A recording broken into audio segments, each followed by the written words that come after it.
లోకల్గా ఉండేటువంటి కాంగ్రెస్ పార్టీ నాయకులు కానీ పోరాటం చేయడం మూలంగా మన నెహ్రూ గారు ఈ రోజును ప్రజాస్వామిక రోజుగా నియంత్రణ పాలన నుంచి ప్రజాస్వామిక పాలనలోకి తీసుకొచ్చిన రోజుగా ఉంది కాబట్టి ఈరోజు ప్రజాపాలన రోజుగా మనం అధికారికంగా జరుపుకుంటా ఉన్నాం. కానీ ఇవాళ బీజేపీ సిద్ధాంతం చూస్తే విభజించు పాలించు.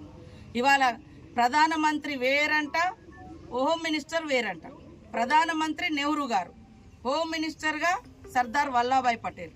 అంటే సర్దార్ వల్లభాయ్ పటేల్ గుజరాత్లో పుట్టినంత మాత్రాన ఇవాళ బీజేపీ నాయకుడు అవుతాడట. ఇవాళ మరి ఆయన కాంగ్రెస్ సిద్ధాంతాలను అమలు చేసినటువంటి నాయకుడు. ఇవాళ మేము ఒకటే ప్రశ్నిస్తున్నాం, మోడీ గారి ఆదేశం లేకుండా మరి ఇవాళ అమిత్ షానే మొత్తం నిర్ణయాలు తీసుకుంటున్నాడా? ఇది చెప్పాల్సిన అవసరం ఉంది. కాబట్టి ఈరోజు ప్రజాపాలన దినోత్సవానికి అసలైన అర్థం ఇస్తూ అధికారికంగా ఈరోజు కార్యక్రమం నిర్వహించుకోవాలి. ఎందుకంటే